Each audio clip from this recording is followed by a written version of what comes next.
Ziegler, and this is the Dawg Pound. Special guest, I got to tell you, we got a young mother. She's got two teenage children. Her whole world crashes in on her. Her husband passes away unexpectedly, and all of a sudden, she's a car dealer. Oh my God. A good friend of mine, I met this woman about the time all this happened. And she reached out to me and she says, Jim, can you help me? And I was on the phone with her and we were talking all the time. Remember that, Corina?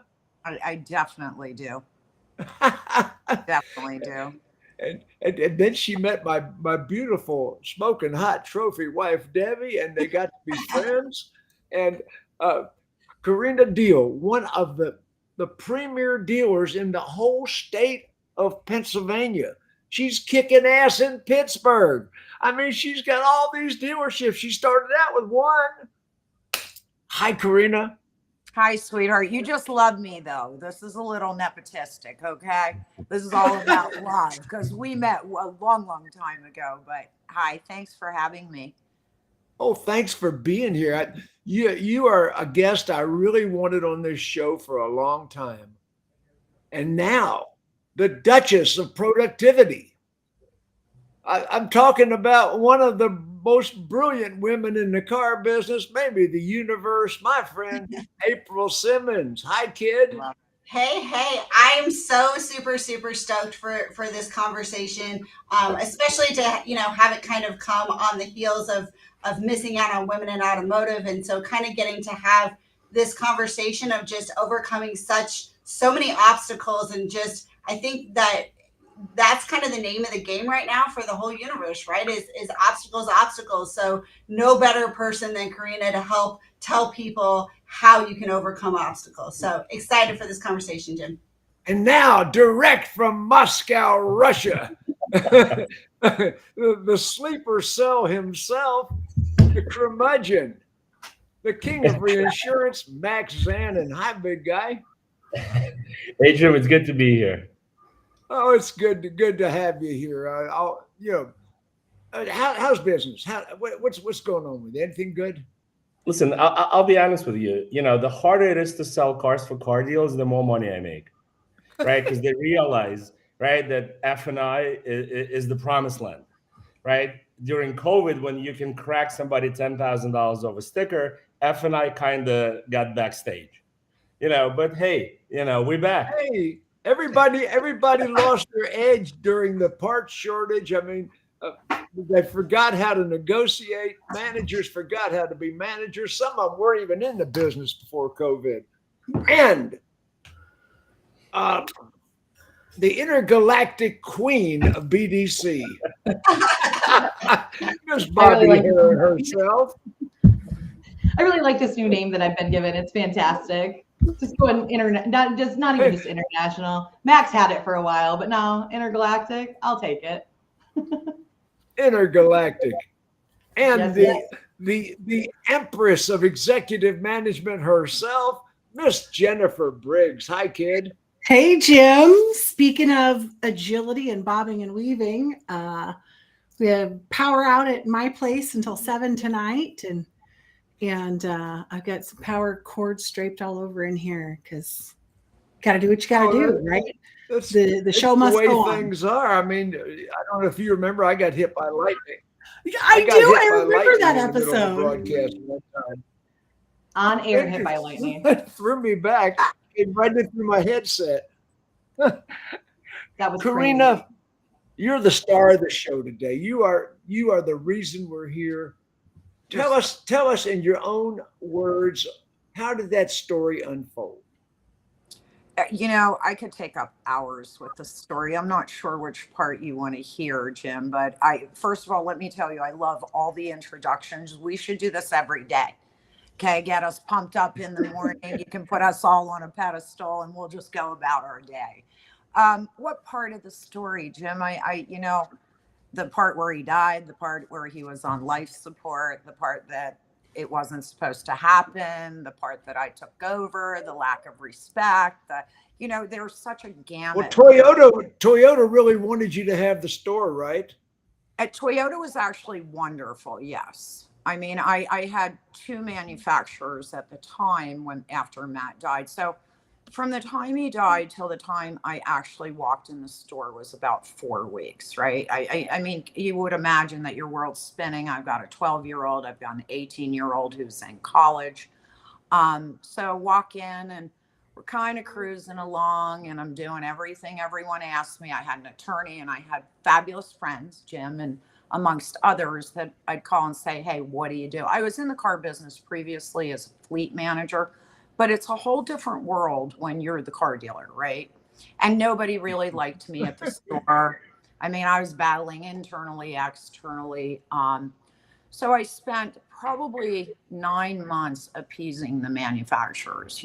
They'd say, hey, give me a list of what you're doing I danced and jumped through hoops and whatever they ask, right? This is my livelihood. And one of the manufacturers just didn't want to approve me.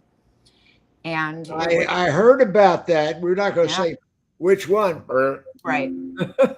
Yeah. And, and after I'd played this game for 9 months, they called me and they said, listen, they're not going to do it. They've never done this in the history of our company. The attorneys aren't going to approve you. And then I did okay, now I'm going to play mom and bulldog and I'm going to go to the media and I am going to expose you guys because you're going to take away our family business.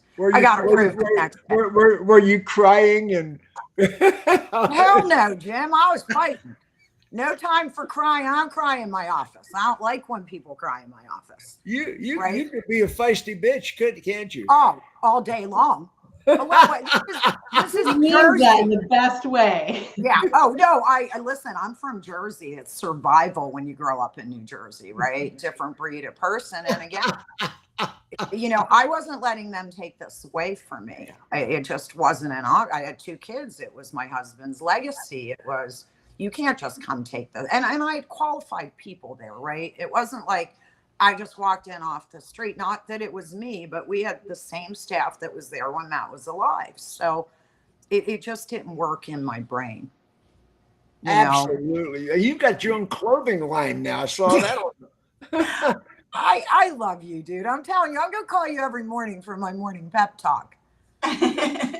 You got was it Survive and Thrive? Survive and Thrive, a foundation I started that I'm still working on really getting it off the ground. It's kind of hard when you're a car dealer and you work, and I think you can relate, April, you kind of work a tremendous amount of hours. I mean, I go to work, I come home and I still work. I'm still trying to I'm getting better with the off switch, right? But I'm learning that trying to do other things are kind of difficult because when I want that free time, I need to just shut down. Like I put ear pods in, I go ride my bike. You got to turn off, as we all do in any job. So, but that's going to be prioritized on my list. April, I love that. What questions do you have for this woman? I love that so much because I think that's something that we all struggle with in automotive, especially is how to have that balance to know, okay, how do I prioritize things? I mean, that's something even this year that I've struggled with is how do I say no when this person is asking for this and that person's asking for that, and you want to be there for everybody and we want to do all the things, but ultimately you have to find ways to prioritize and break that down. What do you feel like in those, especially in those early days? Because as I mentioned, I think there's a lot of obstacles right now, right? Like everybody's dealing with these obstacles of, sales staff who never sold cars before. They don't really know how to sell. You've got managers who is me and all these different things. How do we help prioritize and get them back on track for their own personal time management to say, hey, here's what you can do and how to do it?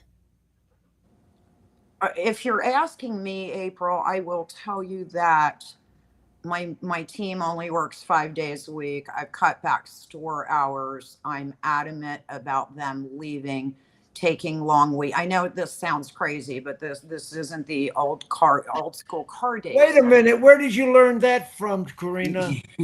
Where did I learn that from? Yeah, where did you learn the 5-day work week? And this woman showed up at one of my seminars in Atlantic City, New Jersey. It was the first time Corina took my seminar.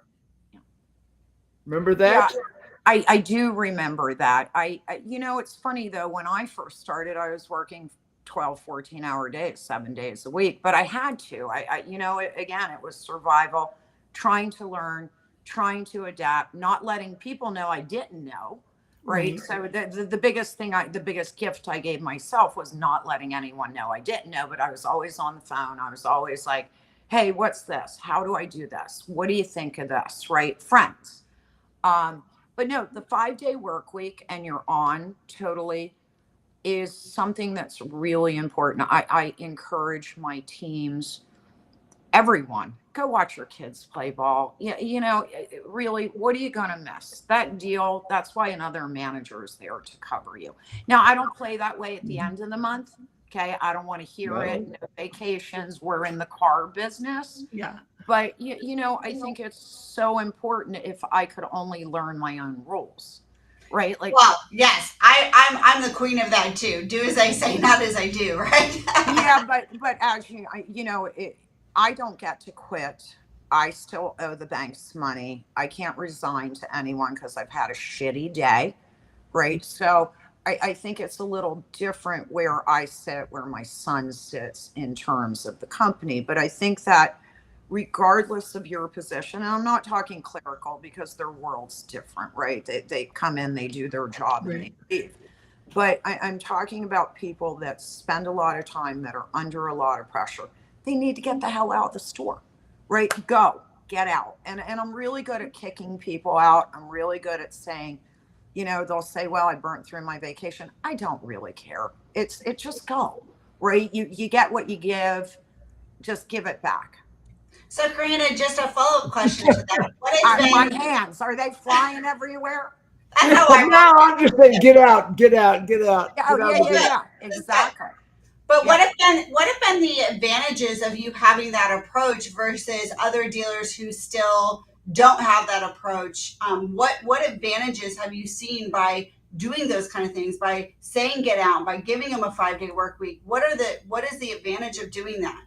Well, I think it's longevity and it's certainly retention from my end, right? I when you think about it, you're going to leave me to go somewhere else so you can work 6 days a week and work bell to bell and never get to see your kids. And, you know, those are the old days. People don't want to work. I mean, you know, you have our old school managements that still thinks that way, right? But at the end of the day, to recruit younger people, you're so funny. I had an itch. To recruit younger people, we've got to have that flexibility as companies in general. That take me out, take us car dealers out of the equation, right? If there's no time for family, what's left?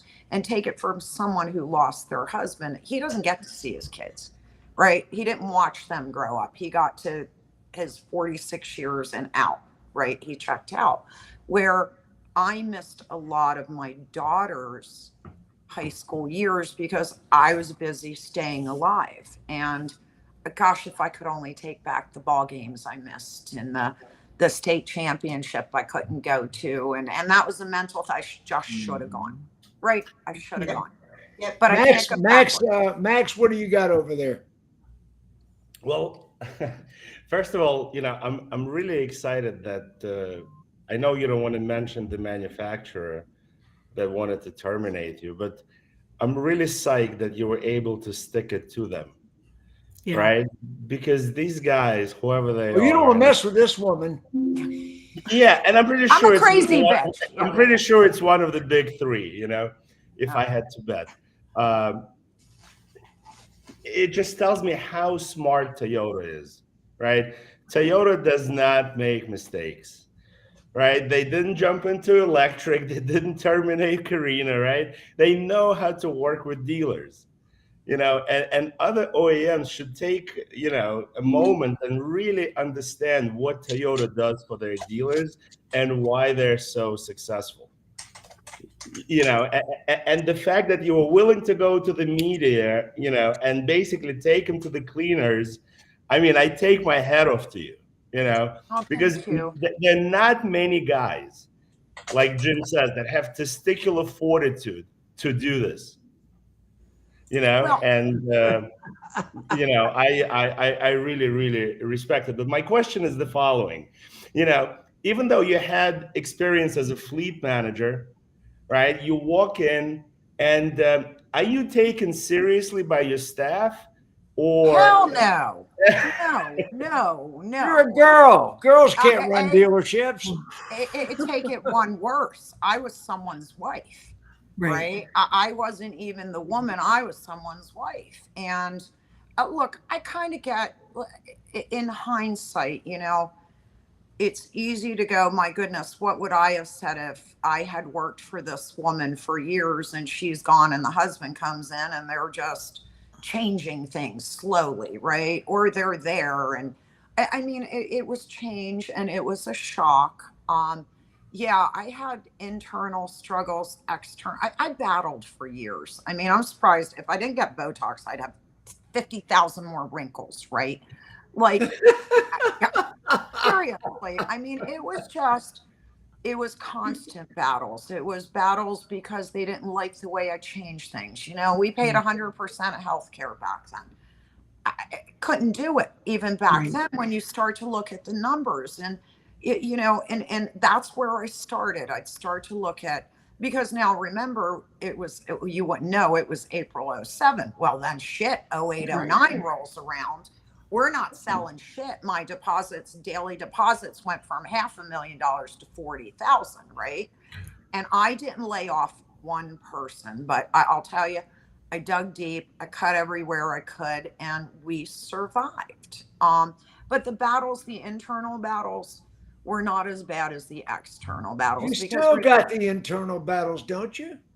Well, I do in different ways, right? But as an employer, and anyone can relate to this, my expectations are really high of my management team. I was telling Jim before you guys got on, I was at a manager's meeting this morning, which is my screenshot into the world, right? Sit around with all your management team, and everything's on the board in front of everybody. So they're accountable to me. And there were several items that I was, and two of my key people go to my meetings with me because I just have to look at them and they know, like, this is an issue, take note, talk about it when they leave, kind of thing. Or the finger goes up, and whatever. So, I mean, oh yeah, they know. They know what's coming when the meeting's over, and I excuse everybody but them, right? So. But is it like jailhouse rules? You got to come in and really show your dominance and lay down the law, slap somebody around. What's terrible, Max? Like, today was really a nightmare because I've been out of office. My mother is 86. I was visiting her for 2 weeks. I should not come back and have my blood pressure go up. Just the way it is. It's just, I pay these people too much money that if they can't freaking see what I see, which is common sense, while I'm gone, and address it, I don't need them. And quite frankly, again, their job is to keep my stress level down. Right. To take care of issues, right? It's like everybody has a job. Pick your job, right? And when you have people that work for you, it's their job to handle the issues they're assigned to. So yeah, I mean, I know I don't I throw the hammer down once in a while, but it's sheer stupidity. And it's from people that I pay a lot of money to that I have very high expectations of, right? I can't beat up the sales manager because he's responsible to the GM. The GM's responsible to that key person that's overseeing 3 of my stores. So, right, that's the person I'm going to. It all rolls downhill. Shit always goes downhill. But it starts with you. It starts with you. Right, but again, going back to this morning, I shouldn't have. I call my son immediately when I get in the car because he's like my direct Now, what guy. role does he have in the dealership? That's important. Well, you know what? My son's a genius. He MBA, CPA, attorney at law. Okay. and he does none of those things that That's a trifecta, right? Trifecta. Right. Every Jewish mother wants, right? Everyone, I did it, right? I got it done. I couldn't get him to go to med school though, and I tried. I said, 4 years and 4 boards. I did. I tried so hard. But so Matt's vice president. He's owner in several of my companies. He owns 2 of the dealerships himself that I helped him get. Good job, Mama. Yeah, that's what I'm a single mom. I have 2 children, right? I make them buy in, they get skin in the game, they put up some cash. And You're single, aren't you? yeah, Jimmy, you know any great single guys? Listen, Right. Miss Debbie you're talking to the wrong Ziegler, Corina. You got to talk to Miss Debbie. But Hey, Corina, would you date a civilian, or you would only date a car dealer? That's a good question. I would date anybody that was pretty awesome, attractive, athletic, that could buy me dinner once in a while, that wouldn't be intimidated. Here's the other side. Can I get an amen? I would do the same. Right. You know, it's hard being who I am in Pittsburgh because I have 22 stores. I do my own commercials. I'm everywhere. 22 stores, do your own commercials. I mean, Hey, it's a lot. Guys, got a single woman and she's rich. Right. Oh, Right. okay. I owe the bank a lot of money, Jimmy. Don't forget. Right. On paper, you're No super gold wealthy. diggers. Oh, No pineapple on the gold digger alert. No, those guys can stay away. No We're gold on the scrubs. diggers. We're taking it back to TLC No style gold over here. diggers. No gold diggers. Hey, Do you Jennifer, do commercials with Pittsburgh Penguins? pardon me. With Penguins, the hockey team. Yeah. You do commercials with them? No. I run commercial spots when they play. Pittsburgh's a huge sports town, right? So yeah, and it's a good audience for me. Right. Karina, I'm gonna come to Pennsylvania and take you out. That's what I love hey, it. Jennifer, this woman, French martinis, got Debbie so stinking drunk one night. Okay. Listen, we had cocktails. it's okay. Yes, we did. Miss Debbie is the best time. So I'm She is the sure best that time. they were just living it up. And I only joked about that, Karina, because the last time that we were down, Miss Debbie asked if she could fix me up with someone. So, but she's got a list. You could check in with her for sure. She's a real yentl. I love that. Yeah. Hello. She's got fingerprints, background checks. She's game on. Love that. I'm calling Debbie, not you, Jim. Yeah, it's the right way to go. We'll co-sign that. Yeah. Jennifer, what would you say to Corina right now? Well, I mean, I think, first of all, just thank you for being awesome and doing what you had to do. And I know you're going to say it's just what I had to do. I just had to survive. And so many of us just do that. Trauma happens. We kind of go on autopilot and we just go. But it is amazing what you've accomplished. And I love that you stuck to it and you did what you had to do to maintain that business for your family and those 2 kids through that trying time, and then to follow it up with another ridiculously crazy time right after, right? That is insane. I remember those times. I was cashing contracts that day at credit unions just to keep things flowing. And so when all of that, or when, I guess is the question, with going through the initial shock and jumping in and taking over, the battle with the OEM, and then the 2008, 2009 craziness, like when did you breathe? How long before you took a moment to kind of step back and see what you had accomplished? Well, first of all, thank you for all the kind words, but I didn't do this alone. I get way more credit than I deserve. I truly do. It takes a team to run a house, right? I probably haven't stepped back yet to answer the question.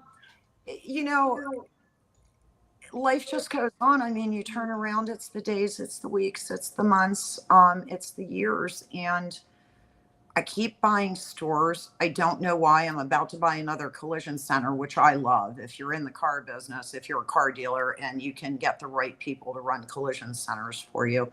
I don't know that I've ever really sat back and gone, hey, look what you did.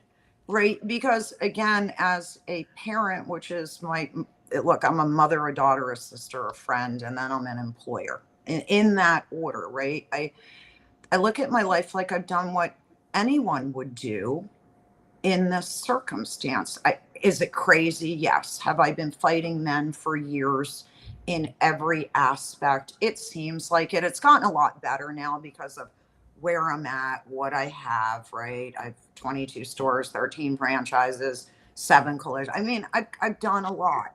With Corina, when I first met you, we talked on the phone a lot, but I remember you were not as confident as you are now. You were not. I remember you sat in the back of the class in that Caesar's Palace in Atlantic City, New Jersey. You were sat way in the back, and you were timid as far as you were not as confident as you are now. Where did the confidence pick up? Where did you get the So I'm going to tell you, I still sit in the back and try to avoid people. I don't know that that's changed much. I think, as we all know in our careers, as the years go on, it's who I've become. I was probably always confident but quiet. And I think a lot of times that works for me. I can sit in a room and I can observe and I can be quiet and I learn a lot.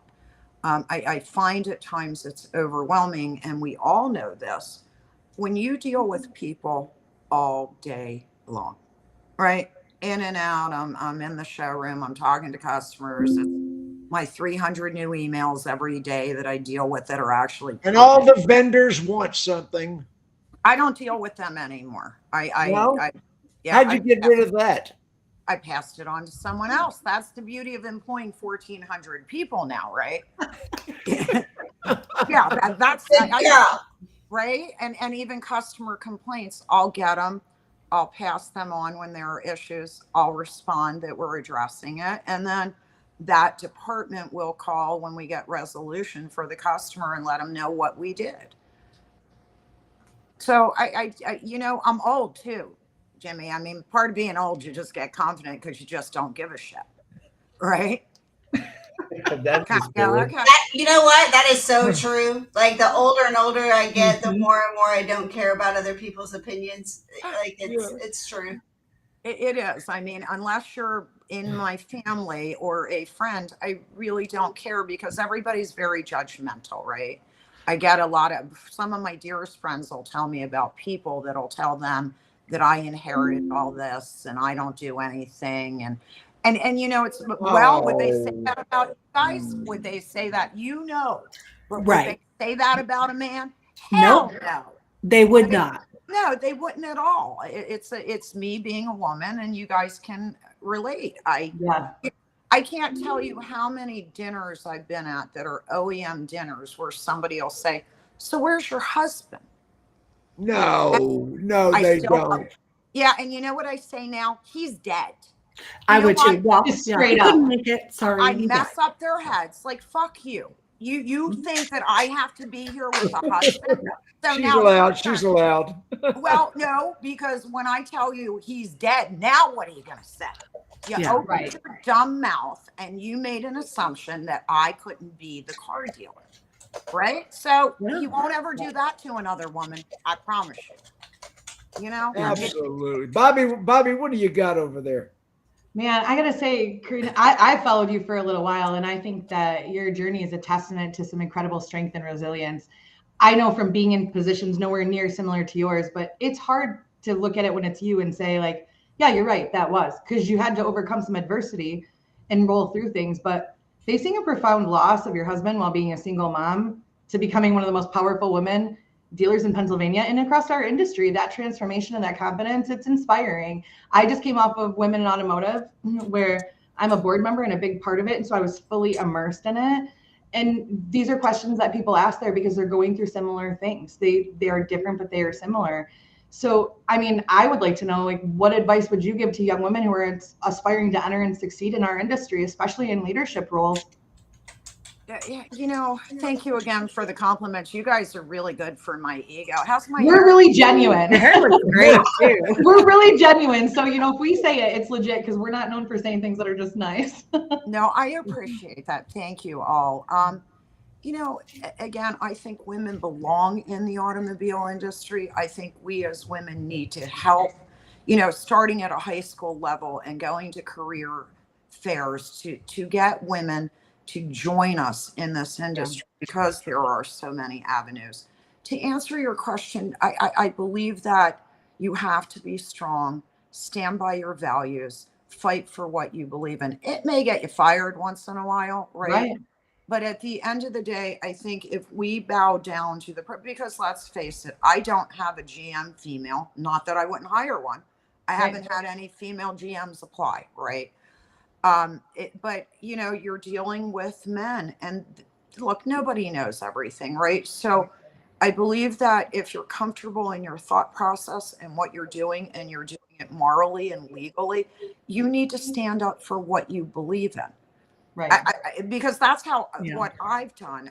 You know, right or wrong, and if I'm wrong, please tell me. You know, that's where we're in a bit of a democracy at my stores.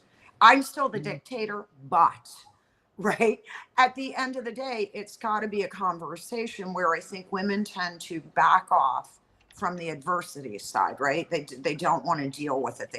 We were raised to just do what we're supposed to do. Right. Certainly in my house.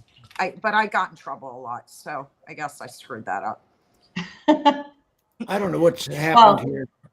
Well, I'll tell you, we just had this full conversation at Women Automotive. The class that I taught was on balancing life and the power of being able to say no. And it's a big part of it. We have to be open and willing to hear the voices of the people around us and to be willing to be bought in and to collaborate.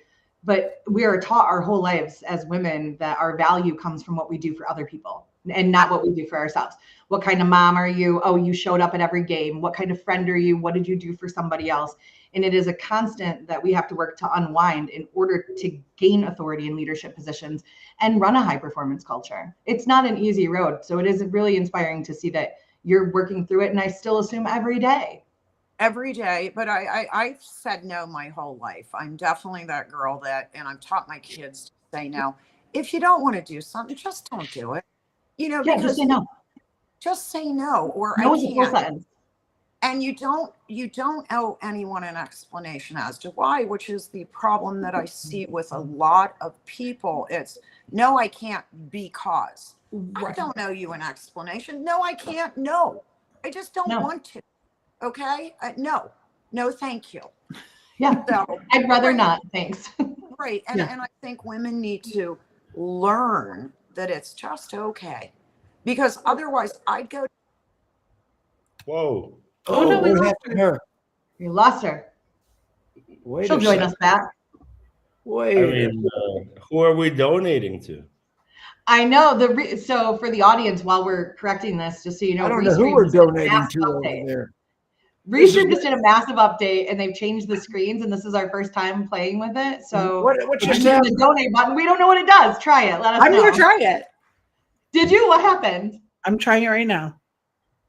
Where's Corina? I'm trying it too, but it doesn't work. It's too, the other stuff's in the way of it. We can't, I can't get it. We don't know where that goes, guys.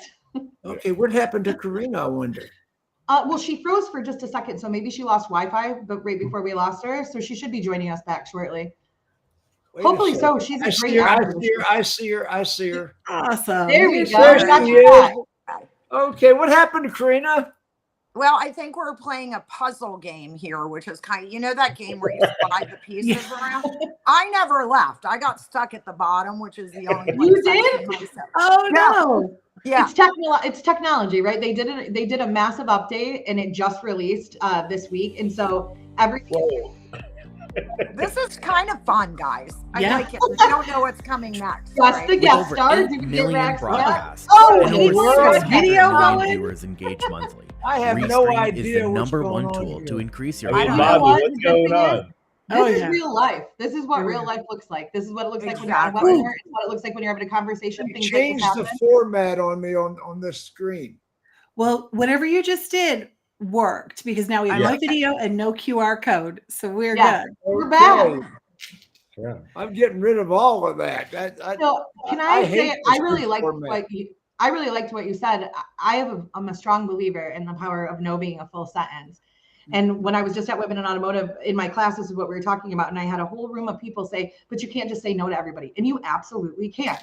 You absolutely can say no. And you also can decide from there if this is your tribe of people, if these are your friends, if this is where you want to work, if this is the career you want.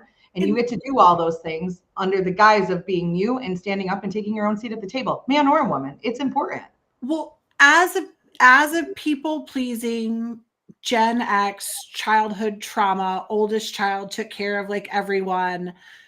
No is difficult. And I think when you reach a certain level of confidence in your career, it's a lot easier. But for some of the folks, because we're following up on a question of what to say for women who are coming into the industry, or maybe they're trying to advance their career, and no sometimes can feel impossible to say. And I think one thing I've learned recently, working actually with, it was a gentleman who had been with the OEM for forever, and then he became a director of operations, running, multiple, responsible for multiple businesses for somebody just like Corina, right? And he had said to me, he goes, well, here's the way you phrase it. If you're too nervous to say no, you say, I would really love to be able to assist you with this project. I did have a question. What other project do you want me to deprioritize in order to get this done for you? And I think because that is something we really do struggle with no. And I know it took me, I'm 44 years old now, and it took me until I would say really only 4 years ago to be 100% comfortable saying no, maybe 5 years ago. And so I think that really helped me, because it wasn't me shutting them all the way down. It was bringing it up like, listen, I would love to be a team player, because we're always told we have to be team players, right? Just a way to say, if I could, I would. So you tell me what I can juggle, because I know for me, I feel like I'm juggling everything already. But, I just wanted to follow up on that, because Good point. It's hard. It really is. Yeah, it's a good point. You get a best friend like me, like she has, where I just say no. Yeah. And she says it politely. He That's says what it you do. for me sometimes. And ironically, it's funny is I can't tell anybody else no. And she can talk everybody into anything except for me. I'll tell her no. She'll tell me no in a heartbeat. She should practice that with other people. I'm look at working the on it. practice. But no, and I like your answer, because again, I think that, and I look at what we require of our GMs, and with my key people, I've said, how much more do you expect them to do?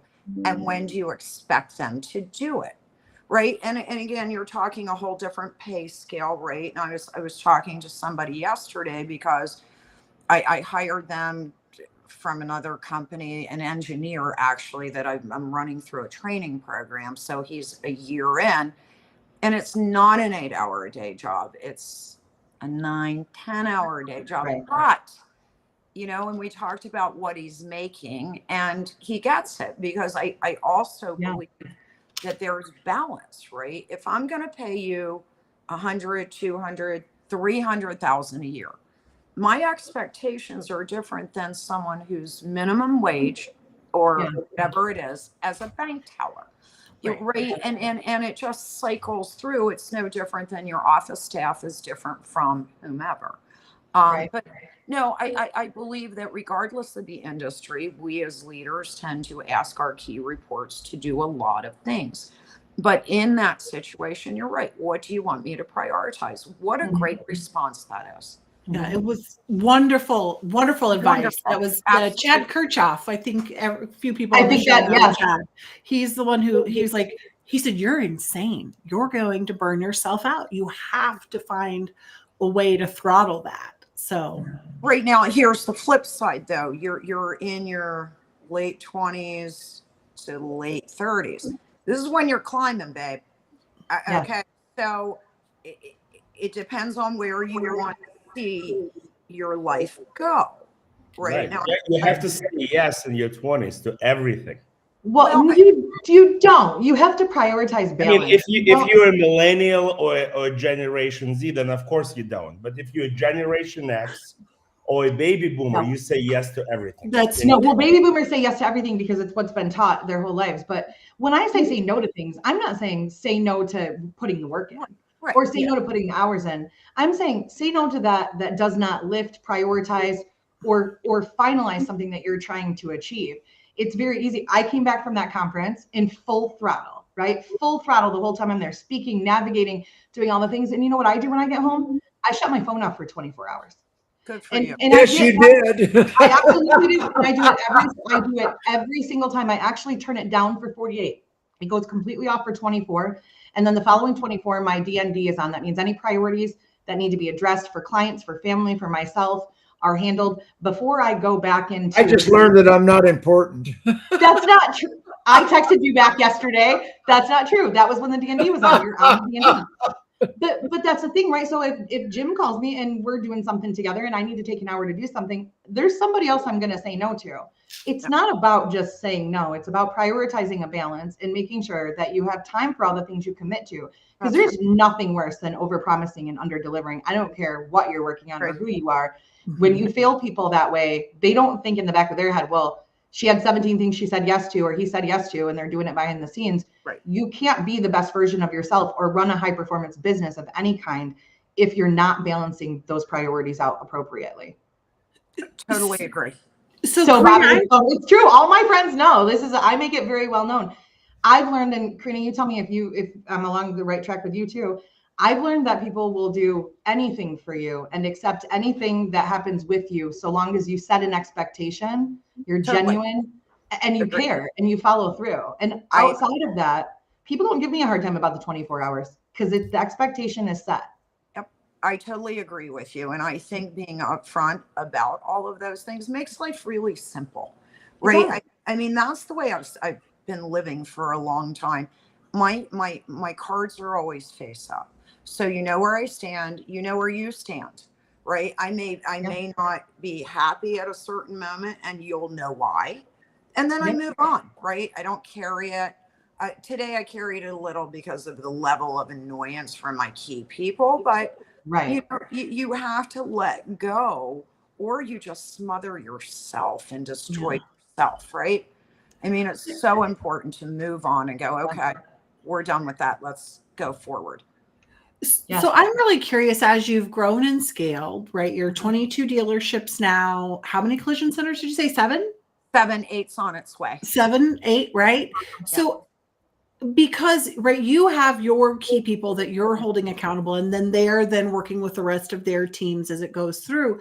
As you've scaled, are there some tips or tricks that you could share with us that's helped making balance those things easier, or are you just spinning more plates? I have to tell you that we struggled a lot with all of this growth. I mean, it was a tremendous amount. One year we bought 9 stores. So if you think about spreading your team really thin, the 6-pack we bought was just, I mean, they were still writing repair orders on paper. Okay. Just to bring you into, if you could imagine. And I can imagine. I mean, computers weren't just a tool they used. And we bought that store almost 2 years ago. So that's your store.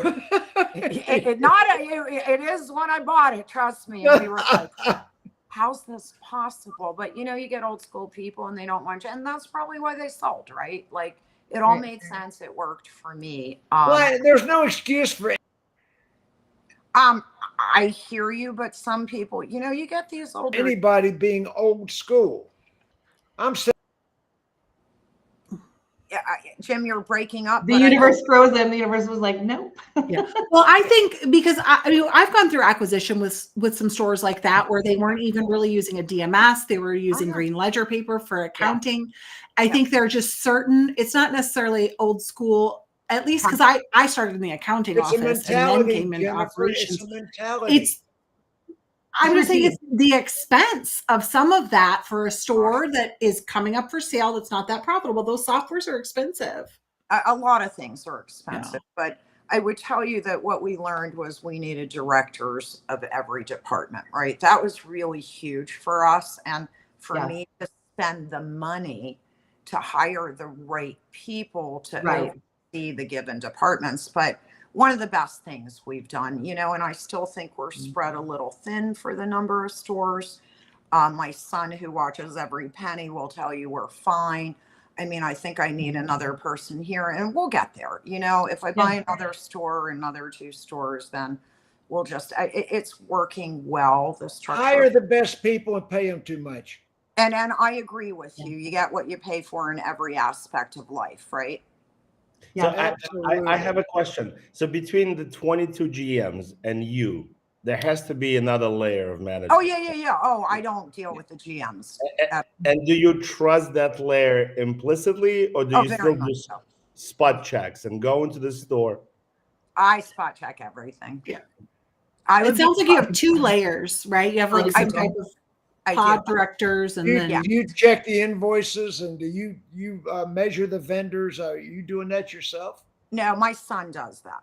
Okay, but somebody in the family's doing it. Somebody that has skin in the game is doing it. Absolutely. And even when you hire smart people and get out of their way, you still got to quality control check the work to make sure you inspect what you expect, right? I love that. And that's correct. And again, I have a routine daily of certain things that I'll look at. I mean, you'd be amazed at the things I'll actually pull up to see what they're doing. You know, again, spot checking every department, looking at different things, because we get so far out of our realm. When you see, you know, when we had our first 70 people, it was easy. Yeah. Right. 2 stores, 1 campus, 70 people. I hate to say it, I don't know a lot of our employees unless they're wearing a Diehl jacket or their name tags or it, you know, but that's what happens when you grow to the level we're at. And it's okay. You know, as long as their team knows them. I've driven into one of my stores and someone came out. I was in the car on the phone. And they upped you? They did. I'm so proud of them. That's good. That's good. So proud of him. And then he wanted to die when I said, no, I'm good. Thank you. I'm Corina Diehl. I really appreciate it. I thought he was going to die. Like, I just thought he was going to die. Poor kid. Hey, Corina, I was working for Robert Stovall. Okay. Robert Stovall bought a truck for his dad, and his dad came in, Robert comes out of the dealer office. He said, Ziegler, you laid my dad away. I love it. I sold him everything. Exactly, right? You did your job. I laid the dealer's dad away. Right? Service contract, credit insurance. He had everything. That man was took care of him. Yeah, you took care of him. You made him into a last time buyer. I love it. I love it. That's so cool. That was the way we do business. My gosh, you know, 22 stores. What's the future? In the automobile industry? You know, we could talk about that forever. We're all trying to get you a guy, but what's the future? I love you. I would tell you, I like finally the pushback on EVs. I've been saying it for a year. The market's not ready for it. I'm hoping that we get a different president in that will take care of the inflation that's happening, that will help with our interest rates. I think that's huge. I think AI. You speak my language, Corina. Well, I mean, look at where our world is. It's a scary place, and I think Trump's a good businessman. I think he's toned it down a lot this time around. He's not doing the baby name calling and the stupid bullshit. And he's a good businessman. I know our president that we currently have can't speak 2 sentences from a teleprompter, but, and again, we look at inflation and the world's going crazy, right? So hopefully that'll happen. I think that AI is going to play a huge portion in all industries, but ours, when I look at what it's capable of, we're using a few demo products, we're using AI.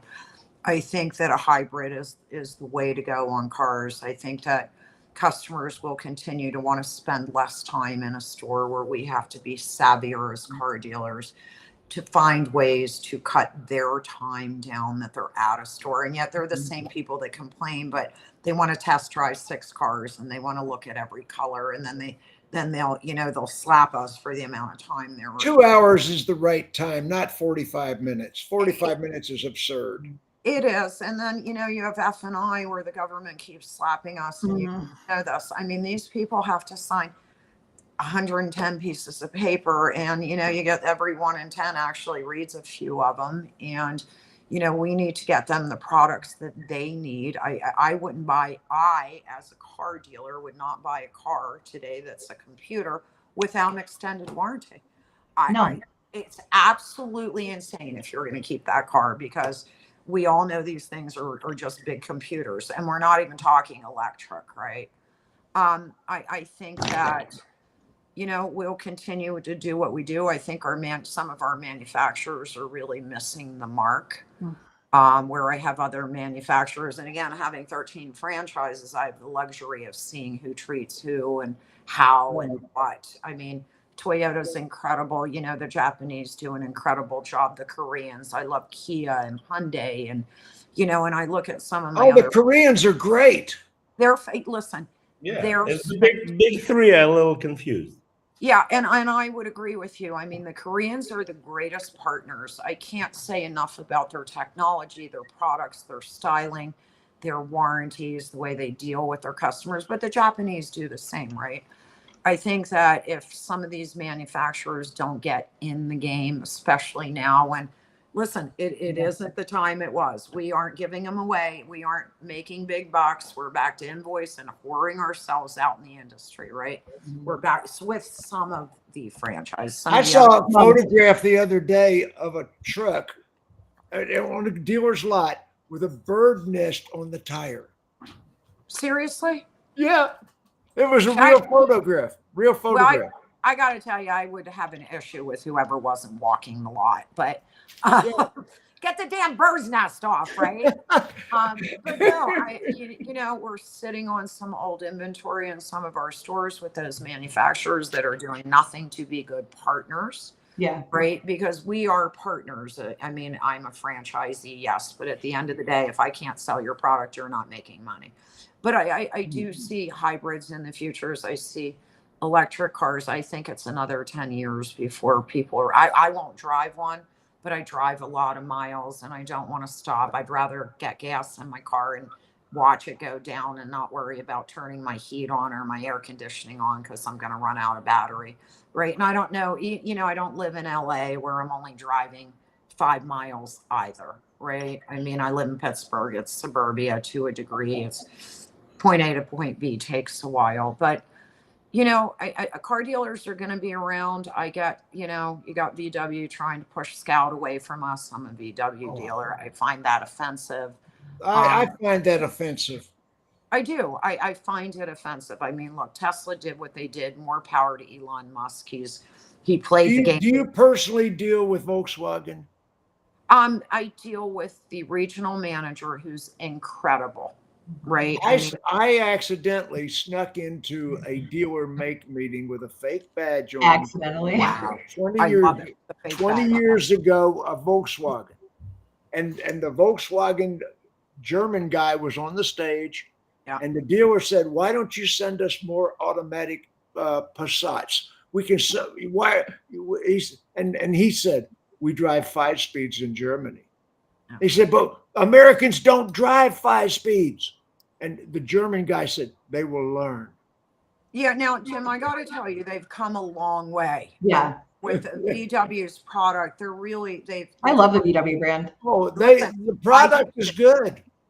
I do too, and they're subventing their rates. And listen, they're really being progressive right now, and I'm really thrilled about it. Right, where some of the other manufacturers aren't. Are you going to say the same thing when we're off screen?